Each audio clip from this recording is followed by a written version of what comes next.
Welcome to CTO Think, a pragmatic podcast about leadership, product development, and technology decisions between two recovering chief technology officers. I'm Don Vandemark. And I'm Randy Burgess. Don, what you been up to? Being the beginning of the year, we've got a lot of schools kicking off their terms. So for Aspire EDU, we're out there. This is when we'll see a lot of new API hits coming in because schools are adding students all over the place. So good test for our scalability, good test for how much we can absorb. But it going pretty well so far this week. And of course for construction specialties, we've just gotten past the holidays, so we've got people coming back to doing work. So pretty busy week. What about you? Well, we're going to jump into the topic really quick because that took a part of my week. In terms of my two clients, you're getting back into the beginning of the year. And so we spent a lot of time working with them on scope and projects and priorities, and that has changed some. And then a lot of my week was learning how to submit podcasts to Apple and Stitcher and Google Play and all those good things, which we got approved really quick. I was shocked based on what I've read online about weeks of waiting. We were 12 hours and boom, we were good to go.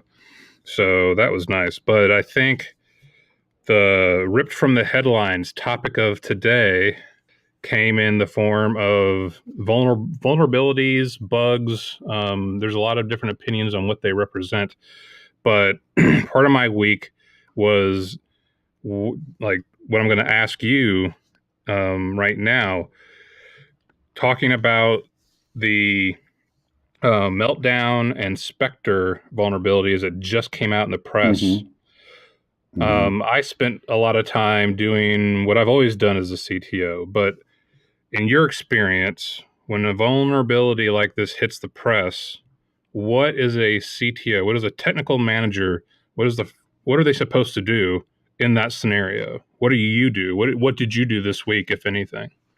Sure. So this having to react to things like this is not new.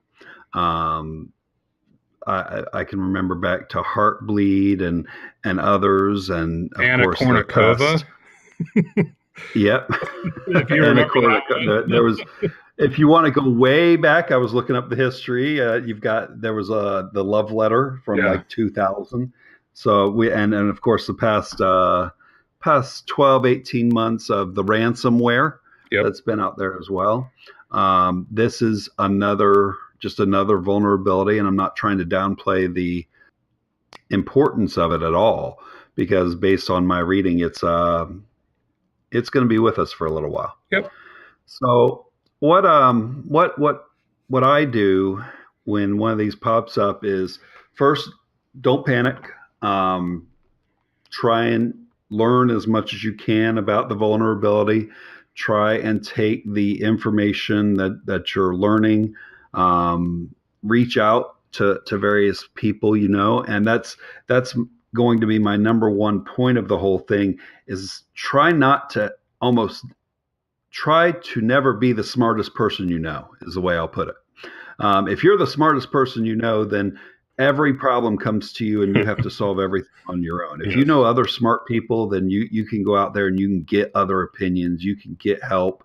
Unless your specialty is in security, which there are plenty of people out there whose specialty is security, but unless you're a specialty security, you're probably not going to be fully armed with everything you need to combat something like this. So go out there, go learn. So you have a couple of responsibilities. One is the top priority, obviously, is identifying the vulnerability and how it impacts your business. So let me freeze you right there. Where are you going if you're in this role of doing the research? Because research is number one on my list as well. Where are you going to find these answers? Because there's a lot of information. I mean, these two vulnerabilities had logos within hours, and they're not bad logos. They're actually kind of cute. I would buy a bobblehead of both of these. But my question is, where are you going to find this information you're talking about? All right, so this is part of that.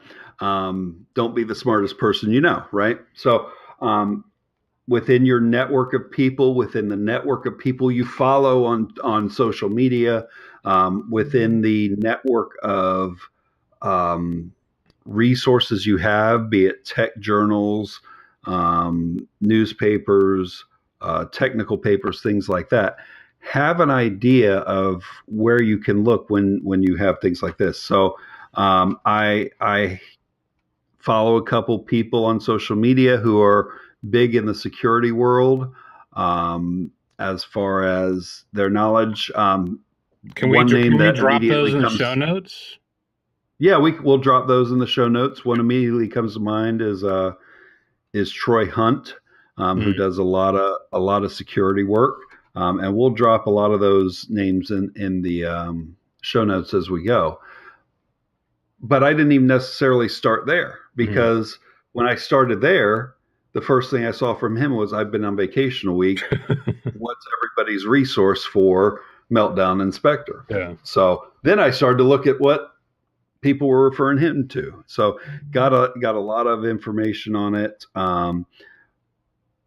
Being an education company, we have personal identifiable data that schools are very, very concerned that we keep hidden away, that we keep private, that no one else can get access to.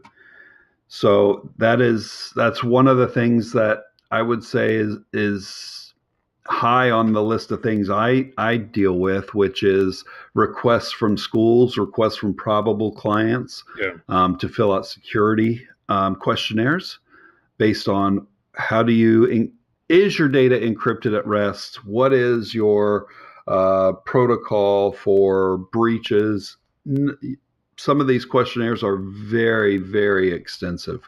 So let me jump in real quick, because sure, go ahead. I think, going along what you're talking about, there's good places to get information and bad places. And so I first learned about the vulnerabilities through the mainstream media, CNN, MSNBC, Chicago Tribune, because I'm based out of Chicago. And to me, those are the absolute worst places to start, because the reporters are not trained in technology. They may be working with someone, but they're trying to translate that information for their common reader, the non-technical reader, and they leave out a lot of details. So as soon as you hear about it, use those folks as the canary, but don't expect that you're going to read a lot of substance in their content. The other thing, the next step to watch out for, are official websites related to the viruses. If there's anything that I know hackers are great at, it's human behavior. And they know that people are going to start hitting Google, typing in the names of a vulnerable, like the fancy name, the I love you, the wanna cry, whatever. And now in this case, we have 2 new logo, Meltdown, Spectre names. People are going to start going and looking there. And you can't trust that Google's going to know which sites are legit and which sites aren't. So if you hit one of those sites, you could very well download a vulnerability that exploits it, because that site may be from a hacker looking to bait people into reading about it.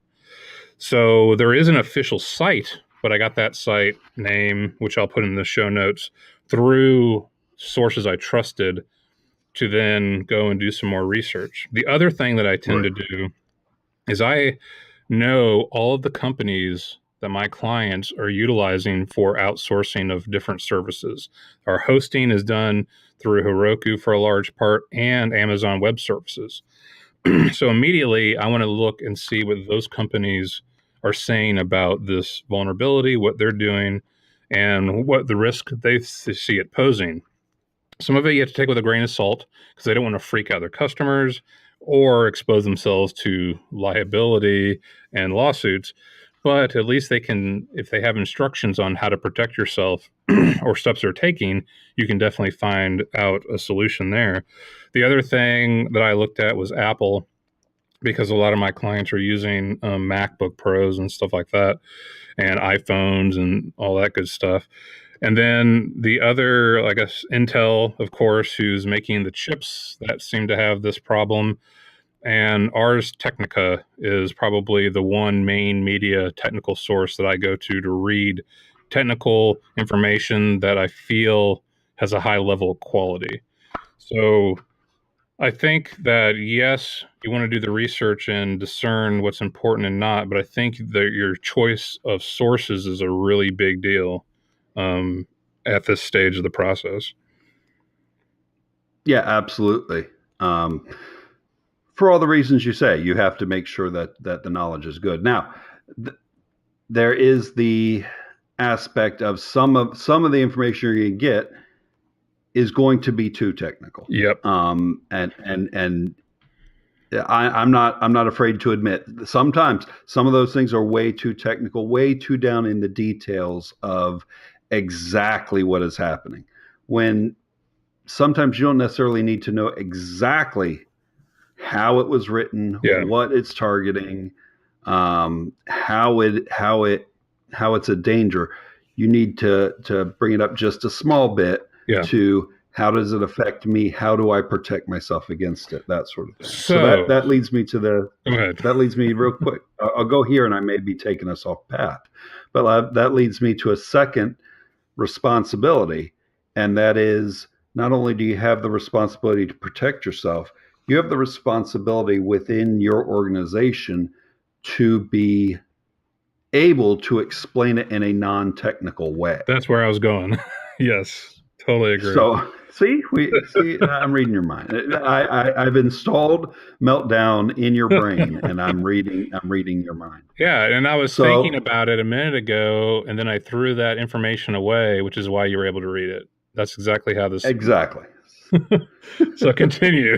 so you have to be able to go generalize it, bring it to a more business level. Take a lot of the technical description out of it. Yeah. Know the technical description so that you're knowledgeable. But depending on who you're talking to within your organization, you're going to have varying levels of technical knowledge. If you have a way to describe it that is almost purely non-technical, that gets you to the far end of the spectrum for those who if you start talking in technical jargon, you're just going to lose them. Yep. And when you're talking about something as serious as this, you don't need to lose them. You need to be able to present the information in a distilled fashion. Also, when people don't know what's going on, they get fearful. And if you explain it in terms they don't understand, you're not helping that fear factor, which can work against you a lot in this scenario. Correct.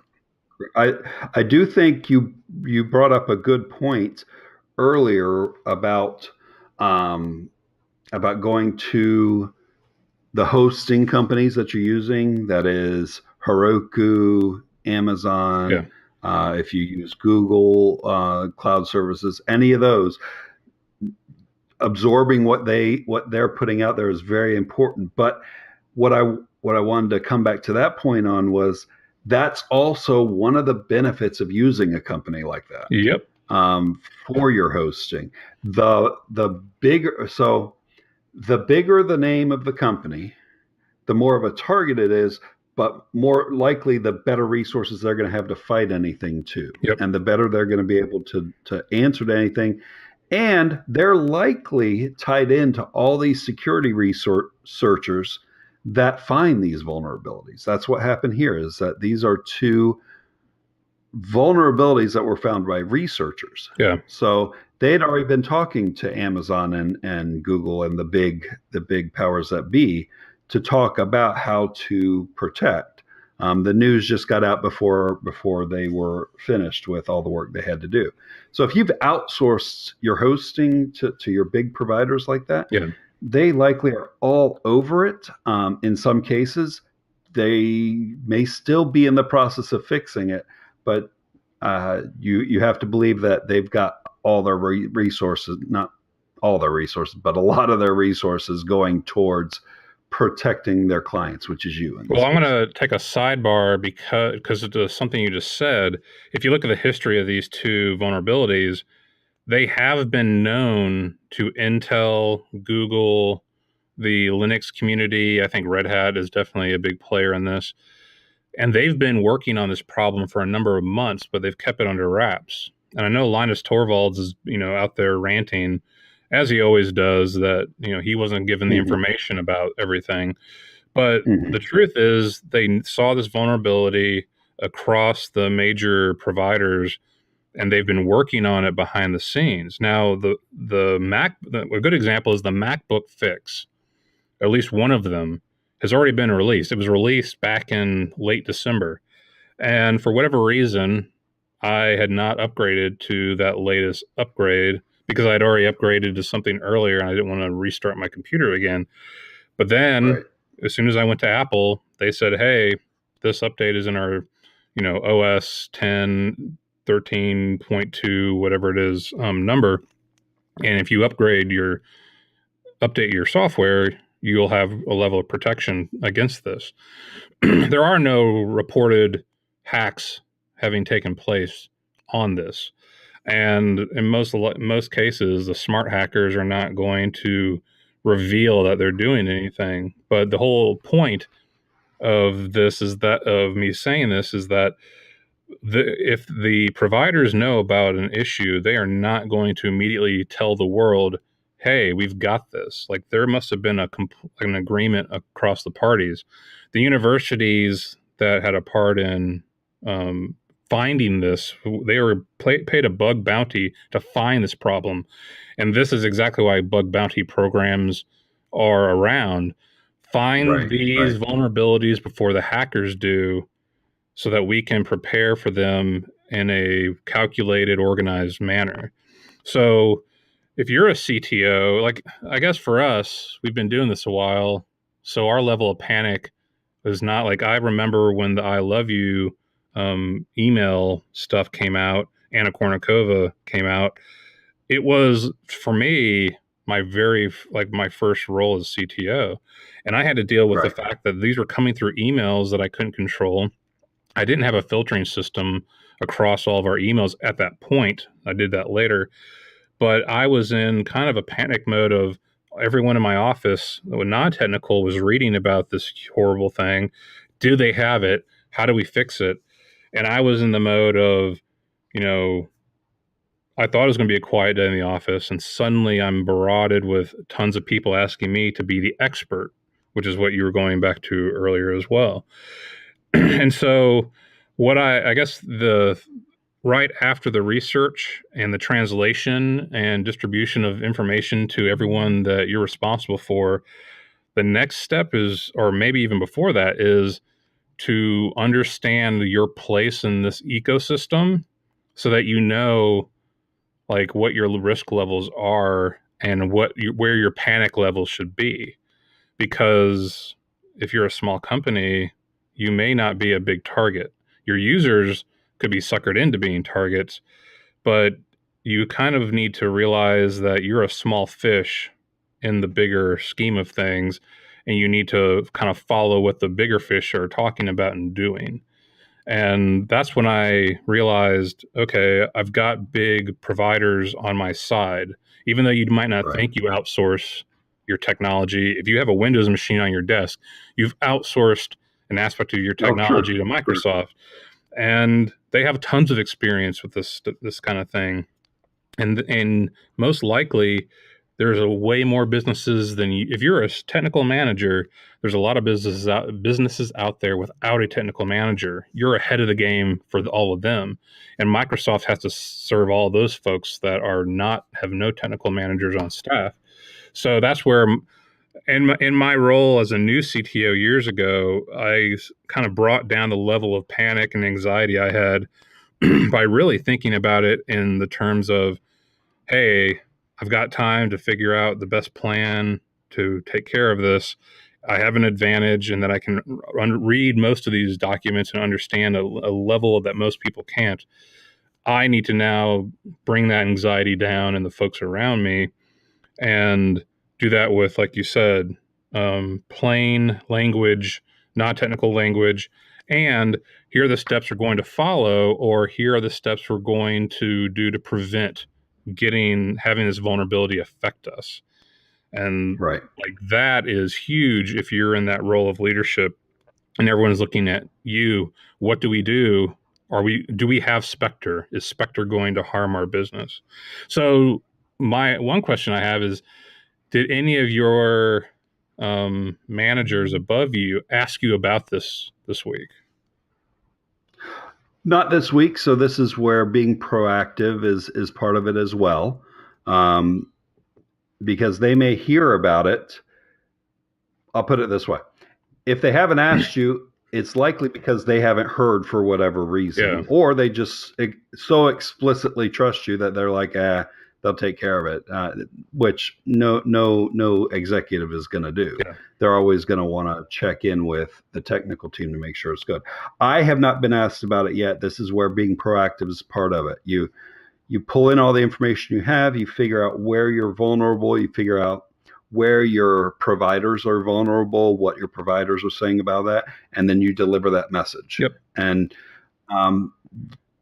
that helps you as a technical executive look like you're on top of things, especially if you haven't been asked about it.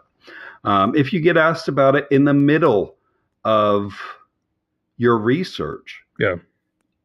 it is okay to say, I understand. Yes, I've heard about it. I've been looking into it. Here are the concrete things that I've found out so far. Give me X amount of time, whatever you think that'll be, and whomever you're reporting to will want it to be shorter than whatever you say. Yeah.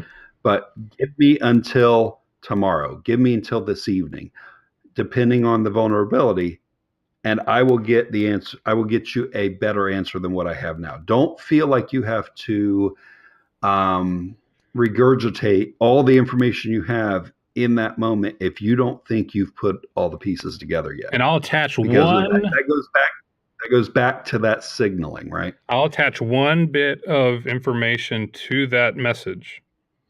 Don't visit any sites that are brand new to you if you can help it. Do not download any updates on your own. That's the two things that I always tell folks. Do not try to fix anything on your own or get caught into a trap of doing it yourself. The best thing you can do right now is nothing new out of the ordinary from any previous behavior. So that's what I usually throw in there for folks as well. Right. So that's a sound pieces of advice. So we've covered research, understanding that research, like finding, research from providers you trust, understanding to the level you can. There's still aspects of both of these exploits that I do not understand. And I read about half of it and I'm like, I get the gist. That's good enough for now. Then the ability to translate it for non-technical folks. There's 3 additional items I want to cover, and I'm not sure all the ways to do it, but right now I would say you have preparation for any vulnerability, not just these 2. Updating and monitoring. So I guess the one I'll ask you now is, there are updates out there. How do you go about with your teams of telling them you need to make updates to your software servers? How are you doing that? Are you doing that? Well, it depends on where those updates are hitting, correct? Yeah. So in a lot of cases, the hosting provider will say, we've already made the update. We've already patched this before it came out because we were aware. If you're talking about a vulnerability that's on a person's physical machine, which these are as well, that anybody with an Intel, and I think even all the fast processors, including AMD, are vulnerable as well. Windows. AMD says no, by the way. I don't trust it. Okay, I thought that was true for one of them, but not for one of Meltdown and Yeah. Spectre, but not the other, and Well, that I'm could be. confusing the two at the moment. Um, one of them was any fast processor is vulnerable to this, and I'm pretty sure that's Meltdown. Yeah. So if it involves individual computers, put together a plan for updating. You might already have within your organization a process for how do we apply updates to our laptops, to Yeah. our desktops, to our tablets, to our phones, whatever personal devices each employee has. You might already have a process for that. Just follow the process. You might have to accelerate the process Yeah. based on the urgency. But again, it's signaling. If you follow the process, people are used to process. People are used to following the dictates of how you're supposed to do something. Yep. So if you're able to follow the process, that puts everybody at ease. They're like, yep, it looks like it's under control to me, and there's a lower concern level. So that would be my suggestion there. Okay. So the monitoring, what do you do going forward? If you're already at the stage of, hey, I feel like we've done everything we can do right now, what do you do? What are you going to do for the next week? So again, depending on the vulnerability, and this is not even talking about necessarily specific vulnerabilities, but the next one as well. Yeah. In I don't want to say a lot of the cases because that's not always true. If you've put down your monitoring capabilities through monitoring tools that check your logs, through monitoring tools that go and ping different parts of your stack.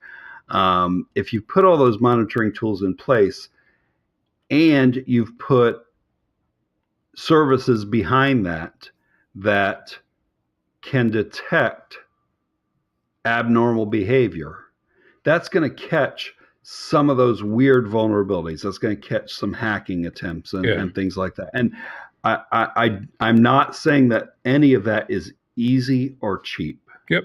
It's neither.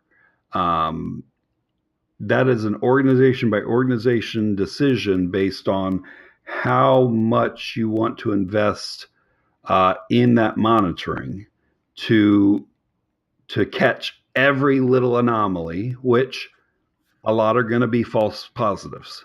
And that's a big point because both of us are working for relatively small clients. I know right off the bat, none of my clients would be in the business of affording a large security provider, but there are firms out there you can outsource the security monitoring and tracking to. We haven't really talked about that Absolutely, because we're kind of doing this all in house, but there are discussions amongst my network all the time about the various services people use for security audits and monitoring and news updates. They kind of they basically have a security firm at the door that is, checking and informing them of this information. They don't have to do the research we were talking about, or they don't feel they need to because they're paying someone to do that. right. So that is an option. And we do undergo regular security audits. We have to, based on having student information is something we have to do regularly, because the schools require it, because we require it. We've got that personal identifiable information that cannot get hacked in, that we do not want to get hacked into. I can't say can't, because nothing's impossible. Yes. As we've seen numerous times. So that is, we get audits. Now we have some monitoring as well. Again, it's a level of it's a figuring out what degree and what degree you want to go to for your monitoring. Yeah.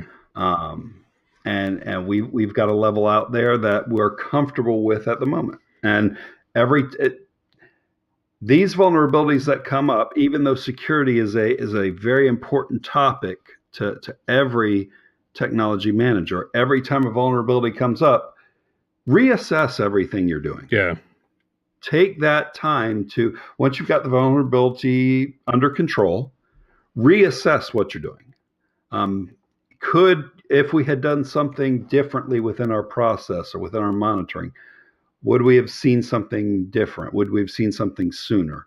Would we have been better protected? And in the case of Spectre and Meltdown, the answer is no, Yeah. because it came out of the blue.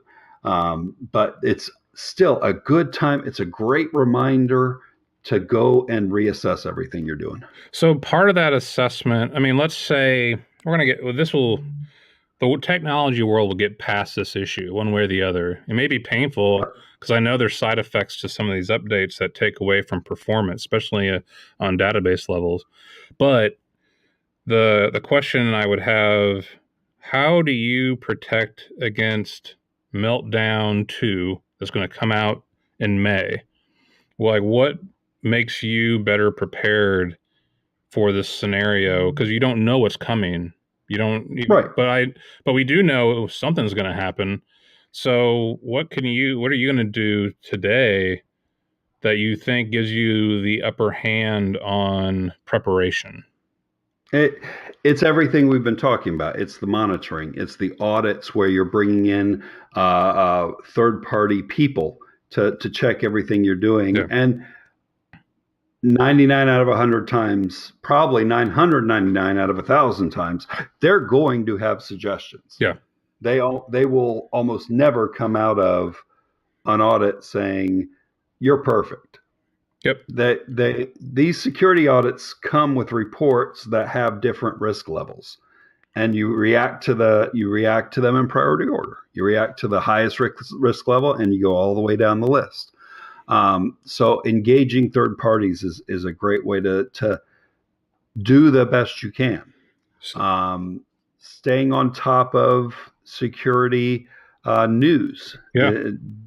As we were talking, the same sources you go to find out about vulnerabilities are usually also a great place to go to keep up on security news on, hey, you know what? Here's a new thing you could be doing, and it's cheaper, faster, better than what you were doing before. So two things that I want to add to what you just said. The first thing that I always did when I was running the financial firm's tech, I had a list, a piece of paper, or at least it was a Word doc that I kept that simply listed out every piece of technology in our office and outside of our office that I was responsible for. So, and it was not that big of a piece of paper because, it was a small firm, but, it included all the laptops and their types and the operating systems on them. It had where we stored data, both online and offline. We kept data stored on tapes at Iron Mountain. So, like, I knew who I could call. I had a phone number on that piece of paper. Who do I call if an issue with that data is up? I knew the servers in our closet, and then I knew our email servers that we outsourced. And like at that point in time, we didn't have cloud infrastructure like we do today. So I had data local and external. I think now it would have been all external, but I had a very compartmentalized picture that I could look at to say, where is everything? What is the state of those things from a version standpoint? And what's the contact info or URLs that I need to go down that list and track? And I found it to be really great on the anxiety side of thinking I had this humongous problem I needed to wrangle versus I can just start going down this list and, Iron Mountain is storing data in tapes. That's not affected by the bug unless the software backed up to it has the bug on it. But it was one of those things of I could go down this list and look on this one page and say, okay, I have the contact information and knowledge of where everything is. And so I kept that up to date. Every time an issue came out, I would say, is this list still up to date? So that was my crib sheet of what do I need to be looking at immediately. So that was one level of Yep. preparation. And before you jump into your second one, Yeah. having that technical inventory allows you to delegate a lot easier as Oh, well. yes. Oh, yes. So if you don't have that inventory, you're sitting there going off the top of your head, and once you think of something, you're going to dive in and try to solve it without delegating. Yep. If you've got the inventory in place, you can start handing off pieces of that inventory to the rest of the staff, and they can go and report back to you with what they found about those pieces. Yep. It makes your response faster. It makes your response better, and it reduces the single burden. It reduces the hero factor, having to be the single person to solve it all. Yep. The additional item was along the lines of monitoring, but in a pull or in a push fashion. So I subscribe to a lot of the code I write in is Ruby, and probably 3 or 4 times a year they send out vulnerability or bug reports through a service that all it does is just, hey, as soon as the Ruby or Rails team comes up with a bug that needs to be fixed, they release the information in the standard ways that they're done these days, and I receive an email about it. And I usually don't understand much about the email, but those emails come to me, and I feel like they come to me ahead of the curve of the news getting around otherwise.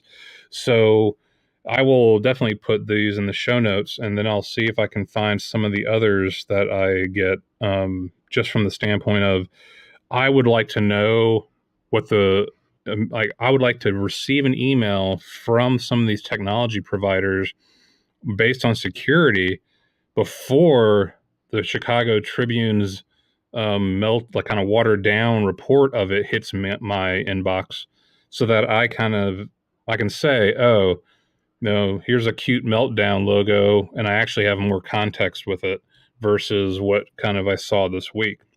And this Right. doesn't really affect Ruby, so I didn't get that update.